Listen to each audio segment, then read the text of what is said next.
Hello hi do friends, നമുക്ക് നല്ലൊരു sweet recipe ചെയ്താലോ? പഴനുറുക്ക്.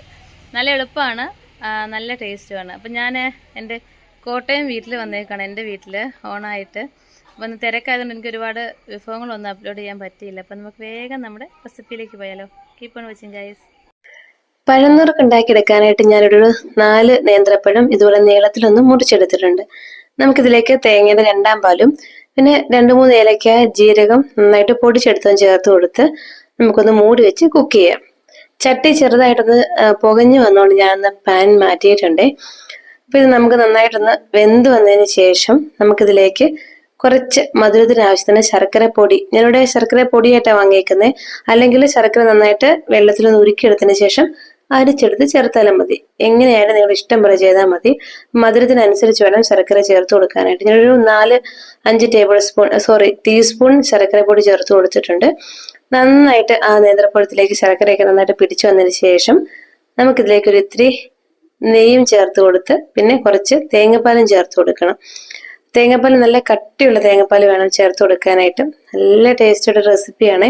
ഇതിൻ്റെ ഒരു 2 ടീസ്പൂണോളം നെയ്യ് ചേർത്ത് കൊടുക്കുന്നുണ്ട്. ഈ നെയ്യിൽ കിടന്നിട്ട് നന്നായിട്ട് വഴന്നിട്ട് വരണം.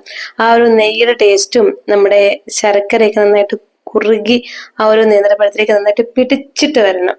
ഏലക്കയുടെയൊക്കെ ടേസ്റ്റ് കൂടിയൊക്കെ ആകുമ്പോഴത്തേക്കും നല്ല സൂപ്പർ ടേസ്റ്റ് റെസിപ്പിയാണ്. നന്നായിട്ട് പിടിച്ചു വന്നിട്ടുണ്ട്. നമുക്കിതിലേക്ക് കുറച്ച് തേങ്ങ നല്ല കട്ടിയുള്ള 1 പാല് ചേർത്ത് കൊടുക്കാം. എന്നിട്ട് ഇതിൽ വെച്ചിട്ട് തീ കുറച്ച് വെച്ച് നന്നായിട്ട് കുറുക്കി വഴറ്റിയെടുക്കണം. അതാണ് പഴനുറുക്ക്. അപ്പൊ ഇത് നന്നായിട്ടൊന്ന് കുറുക്കിയെടുക്കാം. തീ കുറച്ച് വെച്ച് ഇതുപോലെ നല്ല വഴറ്റിയെടുക്കണം.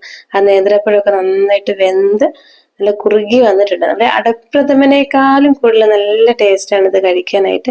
ഞാൻ മിക്കവാറും ഉണ്ടാക്കിയെടുക്കുന്ന ഒരു റെസിപ്പിയാണ്. നന്നായിട്ട് ആ ചൂടൊക്കെ ഒന്ന് കുറഞ്ഞതിന് ശേഷം ഒന്ന് കുറുകി വന്നതിന് ശേഷം നമുക്കിത് വാഴയിലയിൽ തന്നെ വിളമ്പി കഴിക്കണം. ചെറിയൊരു ചൂടുണ്ട്. നന്നായിട്ട് ആ നെയ്യും ആ ശർക്കരയും ഒക്കെ നന്നായിട്ട് പിടിച്ചു വന്നിട്ടുണ്ട്. അപ്പൊ ഒരു പപ്പടം കൂടെ കൂട്ടി കഴിക്കാം. നല്ല കോമ്പിനേഷനാണ്. ചിലര് ഈ പാൽപ്പായസം കൂടെ കൂട്ടി വെച്ച് കഴിക്കാറുണ്ട്. പക്ഷെ ഈ ശർക്കര ചേർത്തിട്ടുള്ള ഈ ഒരു പഴനുറുക്കും ഈ പപ്പടവും നല്ല ബെസ്റ്റ് കോമ്പിനേഷനാണ്. Thank you.